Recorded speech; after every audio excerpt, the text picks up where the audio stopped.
ಬೆಳಗಾವಿ ಜಿಲ್ಲೆಯ ಗುರ್ಲಾಪುರ ಕ್ರಾಸ್ನಲ್ಲಿ ಹೋಗಿ ಪ್ರತಿಭಟನೆಯಲ್ಲಿದ್ದಂಥ ರೈತರ ಜೊತೆಯಲ್ಲಿ ಅಹೋರಾತ್ರಿ ಧರಣಿಯಲ್ಲಿ ನಾನು ಕೂಡ ಭಾಗವಹಿಸಿದ್ದೆ. ನಿಮಗೆಲ್ಲ ತಿಳಿದಿದೆ. ಮುಖ್ಯಮಂತ್ರಿಗಳು ಕಬ್ಬು ಬೆಳೆಗಾರರು, ಸಕ್ಕರೆ ಕಾರ್ಖಾನೆಯ ಮಾಲೀಕರು ಎಲ್ಲರನ್ನೂ ಕರೆದು ಸಭೆಯನ್ನು ಕೂಡ ಮಾಡಿದಾಗಲೂ ಸಹ ಇನ್ನೂ ಕೂಡ ವಾತಾವರಣ ತಿಳಿ ಆಗ್ತಾ ಇಲ್ಲ.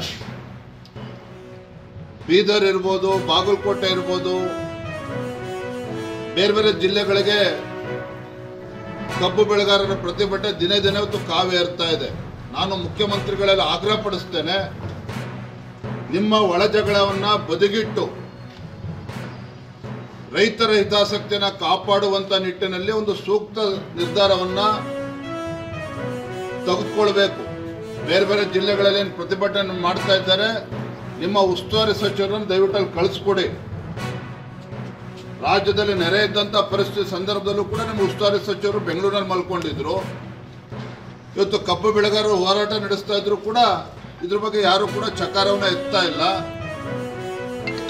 ಹಾಗಾಗಿ ಮಾನ್ಯ ಮುಖ್ಯಮಂತ್ರಿಗಳು ಇದನ್ನು ಗಂಭೀರವಾಗಿ ತೆಗೆದುಕೊಂಡು ಒಂದು ಶಾಶ್ವತ ಪರಿಹಾರವನ್ನು ಕೊಡುವಂಥ ನಿಟ್ಟಿನಲ್ಲಿ ಒಂದು ಕ್ರಮವನ್ನು ಕೈಗೊಳ್ಳಬೇಕು.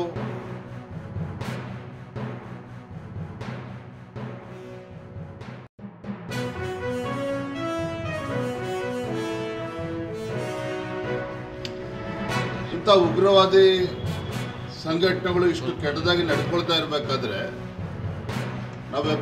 ನಾವೆಲ್ಲರೂ ಸಹ ಭಾರತೀಯರು ಅನ್ನೋ ಮನೋಭಾವನೆಯಿಂದ ದ್ವಂದ್ವ ಹೇಳಿಕೆಯನ್ನು ನೀಡದೇನೆ ದೇಶದ ಪರವಾಗಿ ಒಂದು ಒಗ್ಗಟ್ಟಿನ ಪ್ರದರ್ಶನ ಮಾಡಬೇಕಾಗಿರ್ತಕ್ಕಂಥದ್ದು ಇದು ಆದ್ಯತೆ ಆಗಬೇಕಾಗಿತ್ತು.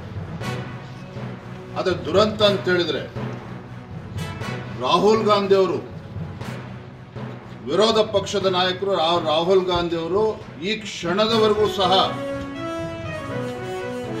ಈ ಘಟನೆ ಬಗ್ಗೆ, ಟೆರರಿಸ್ಟ್ ಅಟ್ಯಾಕ್ ಬಗ್ಗೆ, ಬಾಂಬ್ ಬ್ಲಾಸ್ಟ್ ಬಗ್ಗೆ ಈ ಕ್ಷಣದವರೆಗೂ ಕೂಡ ತಮ್ಮ ಪ್ರತಿಕ್ರಿಯೆಯನ್ನು ನೀಡಿಲ್ಲ. ಮತ್ತೊಂದು ಕಡೆ ಕಾಂಗ್ರೆಸ್ ಪಕ್ಷದ ಹಿರಿಯರು ಮನಬಂದಂತೆ ಮಾತನಾಡ್ತಾ ಇದ್ದಾರೆ.